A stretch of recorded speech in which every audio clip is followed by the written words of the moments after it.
بسم اللہ الرحمن الرحیم۔ ناظرین السلام علیکم۔ ناظرین، ہمیشہ مسکراتے رہنا انسان کے بدن میں قوت مدافعت بڑھانے میں معاون ہوتا ہے۔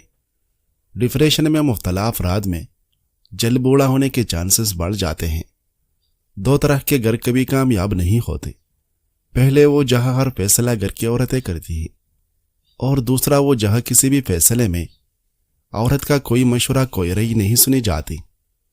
دو طرح کی عورتیں کبھی گھر نہیں بسا سکتی، ایک وہ جو سسرال کی ہر بات اپنی ماں، اپنی سہیلی یا پھر اپنی پڑوسن کو بتاتی ہیں، دوسری وہ جو اپنے سسرال کی کوئی بھی بات کسی کو بھی نہیں بتاتی، حتیٰ کہ ظلم و جبر تک۔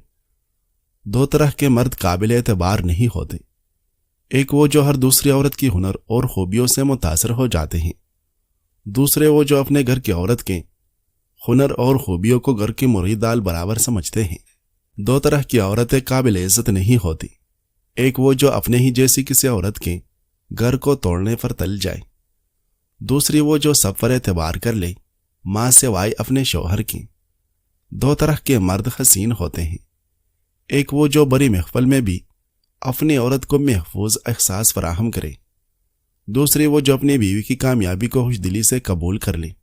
ناظرین، الٹی چل قدمی نہ صرف آسان ورزش بلکہ جسمانی و ذہنی صحت کے لیے بے حد مفید ہے۔ آگے چلنے کے مقابلے میں الٹی چل قدمی جسم کے مختلف پٹھوں اور جوڑوں کو متحرک رکھتی ہیں، بلکہ روزانہ کی بنیاد پر اس اقدام سے جسمانی طاقت میں اضافہ ہوتا ہے، اٹھنے اور بیٹھنے میں آسانی رہتی ہے اور دماغی صلاحیت میں اضافہ ہوتا ہے۔ یہ ورزش جوڑوں پر دباؤ کم کرتی ہے، پٹھوں کو مضبوط بناتی ہے اور درد کے شکار جسمانی حصوں کو راحت پہنچاتی ہے۔ ماہرین کے مطابق دماغی صحت میں الٹی چل قدمی بہتر ہے، بلکہ اسے دماغی ورزش کہا جاتا ہے۔ اس سے یادداشت کے ساتھ توجہ اور ایکشن کی رفتار بڑھ جاتی ہے۔ ماہرین کے مطابق روزانہ کی بنیاد پر الٹی چل قدمی سے پٹھے اور جوڑ مضبوط ہوتے ہیں، گھٹنے کے درد میں آرام ملتا ہے، چلنے کے انداز میں توازن اور استحکام آتا ہے۔ چل قدمی کے مقابلے میں الٹی چل قدمی سے 30% زائد کیلوریز برن ہوتی ہیں، کمر اور ریڑھ کی ہڈی سیدھی ہو جاتی ہیں۔ وہ لوگ جن کے معدے میں تیزابیت زیادہ ہو جاتی ہیں، انہیں چاہیے کہ تازہ سیب کا رس خوب استعمال کریں۔ اگر آپ کے پاس صرف ایک روٹی ہو اور آپ کے بچے بھوکے ہوں تو آپ اسے پرندوں کے سامنے نہیں ڈال دو گے۔ اگر آپ کے پاس صرف ایک بوتل پانی ہو اور آپ کو ریگستان پار کرنا ہو تو آپ اسے پاؤں دھونے میں ضائع نہیں کرو گے۔ بالکل اسی طرح آپ کے پاس صرف ایک ہی زندگی ہے اور اسی سے آپ نے اپنی آخرت سنوارنی ہے، تو کیا یہ عقل مندی ہے کہ اسے فضول اور لاحاصل کاموں میں کھو دیا جائے؟ جن افراد کے سر میں خشکی ہو وہ بیل کا دودھ پی، بیل کا دودھ سر کی خشکی دور کر دیتا ہے۔ 40 منٹ کی مختصر نیند دوپہر کو لینے سے یادداشت کو بہتر کیا جا سکتا ہے۔ شہد چاٹنے سے گلا ٹھیک ہو جاتا ہے۔ کھانا کھانے کے فوراً بعد سونے سے مضر کولیسٹرول میں اضافہ ہو جاتا ہے۔ اگر سبز مرچیں جلد خراب ہونے کا اندیشہ ہو اور ان کو لمبے عرصے تک محفوظ کرنا ہے تو فریج میں محفوظ کرنے سے قبل ان کی ڈنڈیاں اتار دو۔ ناظرین، سونے سے قبل اگر پیشاب کر لیا جائے تو گردے تندرست رہیں گے۔ گیلے بالوں میں کنگھی کرنے کی عادت سے بال گرنے لگتے ہیں۔ زیادہ میٹھی چیزیں کھانے سے لبلبا کمزور ہو جاتا ہے۔ اگر کسی شخص سے محض اللہ کی خاطر محبت کرتے ہو تو اس کو بتا دو، کیونکہ زندگی دھوکہ زیادہ اور موقع کم دیتی ہے۔ ناظرین، خالی پیٹ دودھ کبھی نہ پیے ورنہ پیٹ پھول جائے گا۔ سبز چائے میں 1 چمچ شہد ملا کر پینے سے نزلہ زکام میں آرام آ جاتا ہے۔ زیادہ ہنسنا انسان کا دل مردہ کر دیتا ہے اور بلا وجہ اداسی کا سبب بنتا ہے۔ زندگی میں آنے والے لوگ محض اتفاق نہیں ہوتے، وہ تقدیر کی چال ہوتے ہیں۔ کوئی ہمیں گرا کر سکھاتا ہے اور کوئی تام کر جینا سکھاتا ہے۔ کچھ لوگ درد کی صورت میں آتے ہیں تاکہ ہم صبر سیکھیں، اور کچھ رحمت بن کر اترتے ہیں تاکہ ہم شکر کرنا نہ بھولیں۔ ہر شخص جو ہمارے راستے سے گزرتا ہے اپنے ساتھ یا تو ایک زخم لاتا ہے یا ایک دعا۔ یقین رکھو سب کے پیچھے حکمت ہے، اور ہر ملاقات یا تو درس ہے یا درس گاہ۔ وہ 5 غلطیاں جو آج کل نوجوان کر کے اپنا مستقبل کمزور کر رہے ہیں۔ صحت کو نظر انداز کرنا، کم نیند بے ترتیبی کوئی ورزش نہیں۔ کامیابی حاصل کرنے کے لیے ضروری ہے کہ نیند پوری کریں سادہ کھانا روز کم از کم 30 منٹ چلیں۔ صحت ہوگی تو فوکس اور رفتار دونوں آئے گی۔ باہر پلان کی چلنا، منزل طے نہیں، بس دن گزر رہے ہیں۔ ہفتہ وار اور ماہانہ ہدف لکھیں۔ 3 بڑے کام روز ضرور کریں اور ان کی لسٹ بنائیں۔ سوشل میڈیا پر حد سے زیادہ وقت ضائع کرنا۔ سوشل میڈیا پر اسکرولنگ کم کریں اور سیکھنا زیادہ۔ روز سیکھنے کے لیے 1 گھنٹہ محفوظ کریں، پھر مختصر وقت کے لیے تفریح کریں۔ ہر چمکتی چیز کے پیچھے دوڑنا، آج یہ فیلڈ کل وہ فیلڈ، اس سے گہرائی نہیں بنتی۔ ایک مخصوص سمت پکڑیں، اسے 6 سے 12 ماہ مسلسل دیں، پھر اگلا قدم بڑھائیں۔ ہنر نہ سیکھنا، صرف صنعت کافی نہیں، سیل، کمیونیکیشن، ڈیزائن وغیرہ میں سے کم از کم ایک ہنر لازمی سیکھیں۔ پورٹ فولیو بنائیں تاکہ آپ کا کام نظر آئے۔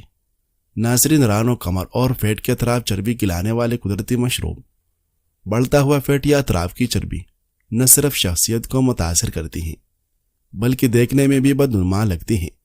اگر آپ ادویات یا سخت ورزش کے باہر وزن گھٹانا چاہتے ہیں تو یہ قدرتی مشروب آپ کے لیے بہترین ہے۔ مطلوب اجزاء: ایک درمیانہ سائز کا ادرک، 1.5 لیٹر پانی، چند پتے پودینے کے اختیاری، لیموں کے چند قطرے اختیاری۔ بنانے کا طریقہ: ادرک کے باریک قطعے کاٹ لیں، ایک پتیلے میں 1.5 لیٹر پانی ڈال کر ابال لیں۔ پانی ابلنے کے بعد اس میں ادرک کے قطعے شامل کریں، چاہے تو پودینہ یا لیموں بھی ڈال سکتے ہیں۔ اس محلول کو 10 سے 15 منٹ تک ہلکی آنچ پر پکائیں اور چمچ سے ہلاتے رہیں۔ مقررہ وقت کے بعد چولہے سے اتار کر ٹھنڈا کر لیں۔ استعمال کا طریقہ: روزانہ صبح نہار منہ ناشتے سے پہلے 1 گلاس پی، رات کو کھانے سے پہلے بھی 1 گلاس استعمال کریں۔ خصوصیات اور فوائد: چند دنوں میں پیٹ اور کمر کی چربی کم ہونے لگے گی۔ ادرک میں موجود میگنیشیم اور زنک خون کی روانی کو بہتر بناتے ہیں۔ بخار اور زیادہ پسینے کے مسائل میں بھی مفید ہیں۔ یہ مشروب میٹابولزم تیز کرتا ہے اور توانائی بخشتا ہے۔ یہ آسان، گھریلو اور قدرتی ٹپ آپ کو بغیر کسی نقصان کے وزن کم کرنے میں مدد دے گی۔ جس شخص سے آپ کا مفاد جس سطح یعنی مدت مستقل و عارضی کا ہو، اسے اس سطح پر جا کر چھوڑیں۔ دنیا کو چھوڑ سکتے ہیں، مثلا دنیا دار کو دنیا کے لیے چھوڑ دیں کیونکہ یہ تعلق عارضی ہوتا ہے۔ دین کو چھوڑ سکتے ہیں، نہیں تو دیندار دوست کو کبھی نہ چھوڑیں کہ جنت تک کام آئے گا۔ ناظرین، ابلے انڈے پروٹین سے بھرپور ہوتے ہیں جو فٹوں کو طاقت دیتے ہیں اور توانائی فراہم کرتے ہیں۔ ان میں vitamin B12، vitamin D, selenium اور کولین جیسے اجزاء بھی شامل ہیں جو دماغی صحت اور جسمانی توانائی کے لیے نہایت ضروری ہیں۔ چونکہ یہ بغیر تیل یا گھی کے بنتے ہیں، اس لیے صحت مند غذا میں ان کا شامل ہونا بہترین انتخاب ہے۔ انڈے ابالتے وقت یہ بات یاد رکھیں کہ براہ راست گرم پانی میں انڈے ڈالنے سے شیل پھٹ سکتا ہے۔ روح کو چھوڑ سکتے ہیں۔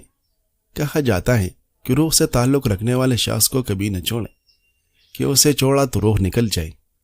سکون کبھی ایک شخص سے وابستہ نہ کریں۔ اللہ رب العزت نے اتنی بڑی کائنات بنائی ہے، اگر آپ لاکھوں اسباب چھوڑ کر صرف ایک سبب پر اکتفا کر بیٹھیں تو پھر خود کو کوسیں، کیونکہ آپ خود اپنے مجرم ہیں۔ عربی مقولہ ہے، لکا ظروف کے ولی عزت نفسی وکلانا لا یجبر۔ تمہیں تمہاری ذہانت و مہارت مبارک اور مجھے میری عزت نفس مبارک، اور ہم میں سے کسی کو مجبور نہیں کیا جا سکتا۔ سامنے والے مالدار، ذہین و سمجھدار، صاحب منصب و ذمہ دار ہو سکتا ہے، مگر آپ اس کے ساتھ عزت نفس میں برابر ہیں۔ امیر و غریب کی عزت نفس برابر ہیں۔ کسی کو بھی اپنی عزت نفس پر انگلی نہ اٹھانے دیں۔ ملازم ہونا عزت فروش ہونا نہیں ہوتا۔ کچھ لوگ سمجھتے ہیں کہ سکون دولت اور پیسے میں ہے، کچھ سمجھتے ہیں کہ شہرت یا طاقت میں، مگر حقیقت یہ ہے کہ اصل سکون صرف ایمان اور اللہ کی یاد میں ہے۔ قرآن کہتا ہے، یاد رکھو دلوں کا سکون صرف اللہ کے ذکر میں ہے، یعنی دل کو سکون دینے والی اصل دوا اللہ کی یاد ہے۔ ناظرین، ایک مفکر کہتا ہے، نیک عورت اپنے شوہر کے لیے دنیا اور آخرت کے معاملات میں معاون ہوتی ہیں۔ وہ اسے نیکی پر ابھارتی ہیں اور برائی سے روکتی ہیں، آسائش و خوشحالی میں شکر بجا لاتی ہیں اور تنگی و مصیبت میں صبر کرتی ہیں۔ جب شوہر اسے دیکھے تو خوش ہوتا ہے، جب حکم دے تو اطاعت کرتی ہیں، اس کی عدم موجودگی میں اس کی عزت و مال کی حفاظت کرتی ہیں اور جب وہ واپس آئے تو اس کا خیال رکھتی ہیں۔ وہ اولاد کو اچھے اخلاق و آداب سکھاتی ہیں اور آنے والے نسل کی حفاظت کرتی ہیں۔ بس جسے ایسی بیوی ملے وہ واقعی خوش نصیب ہے اور اسے اس نعمت کی قدر کرنی چاہیے۔ صبر کیا ہے؟ خود کو کنٹرول کرنا، اپنے آپ کو نیکی پر جمائے رکھنا، اللہ کی اطاعت پر اپنے آپ کو روکے رکھنا، خود کو برے ریئیکشن سے بچانا، یہ ساری باتیں صبر میں آتی ہیں۔ صبر کہا کرنا ضروری ہے۔ زندگی کے تمام معاملات میں، عبادات میں، اخلاقیات میں، غرض کے ہر جگہ اس کی ضرورت پڑتی ہے۔ صبر کب کرنا ہے؟ مصیبت کی ابتدا میں، صدمہ کے آغاز پر، جب ہماری مرضی کے خلاف کوئی کام ہو جائے تو اس وقت ہمیں اپنے آپ کو پوری ریئیکشن سے بچانا چاہیے اور اپنے جذبات پر کنٹرول رکھنا چاہیے۔ یاد رکھے صبر یہ نہیں کہ رونے پیٹنے کے بعد، دوسروں پر الزام تراشی کے بعد آپ کہے کہ اب میں صبر کرتی ہوں یا اب مجھے صبر آ گیا ہے۔ یہ صبر نہیں ہے، بلکہ صبر تو مصیبت کی ابتدا میں ہوتا ہے۔ اس وقت اللہ اپنے بندوں کو دیکھتا ہے کہ ویسے تو یہ بڑے ایمان کا دعویٰ کرتے ہیں لیکن عملاً صبر چھوڑ دیتے ہیں۔ در حقیقت یہی آزمائش کا وقت ہوتا ہے۔ صبر کرنا اس وقت بالکل آسان ہو جاتا ہے جب ہم اس کی نیت کرتے ہیں اور پھر اللہ تعالیٰ سے صبر کے لیے دعا بھی کرتے ہیں۔ ایک آدمی سے کسی نے پوچھا کہ آج کل اتنی غربت کیوں ہے؟ جواب ملا، میرے خیال میں آج اتنی غربت نہیں جتنا لوگوں نے شور مچا رکھا ہے۔ آج کل ہم جس کو غربت بولتے ہیں وہ دراصل خواہشات کا پورا نہ ہونا ہے۔ ہم نے تو غربت کے وہ دن بھی دیکھے ہیں کہ اسکول میں تختی پر گاچی کے پیسے نہیں ہوتے تھے تو مٹی لگایا کرتے تھے، سلیٹ پر سلیٹی کے پیسے نہیں ہوتے تھے، بجری کا کنکر استعمال کرتے تھے، اسکول کے کپڑے جو لیتے تھے وہی عید پر بھی پہن لیتے تھے، اگر کسی شادی بیاہ کے لیے کپڑے لیتے تھے تو اسکول کلر کے ہی لیتے تھے، کپڑے اگر پھٹ جاتے تو سلائی کر کے بار بار پہنتے تھے، جوتا بھی اگر پھٹ جاتا بار بار سلائی کرواتے تھے، اور جوتا سروس یا باٹا کا نہیں پلاسٹک کا ہوتا تھا۔ گھر میں اگر مہمان آ جاتا تو پڑوس کے ہر گھر سے کسی سے گھی، کسی سے مرچ، کسی سے نمک مانگ کر لاتے تھے۔ آج تو ماشاءاللہ ہر گھر میں ایک ایک ماہ کا سامان پڑا ہوتا ہے، مہمان تو کیا پوری بارات کا سامان موجود ہوتا ہے۔ آج تو اسکول کے بچوں کے 2 یا 3 یونیفارم ضرور ہوتے ہیں۔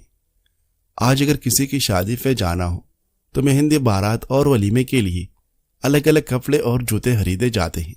ہمارے دور میں ایک چلتا پھرتا انسان جس کا لباس 300 تک اور بوٹ 200 تک ہوتا تھا اور جیب خالی ہوتی تھی۔ آج کا چلتا پھرتا نوجوان جو غربت کا رونا رو رہا ہوتا ہے، اس کی جیب میں 30,000 کا موبائل، کپڑے کم از کم 2,000 کے، جوتا کم سے کم 3,000 کا۔ غربت کے دن تو وہ تھے جب گھر میں بتی جلانے کے لیے تیل نہیں ہوتا تھا، روئی کو سرسوں کے تیل میں ڈبو کر جلا لیتے ہیں۔ آج کے دور میں خواہشوں کی غربت ہے۔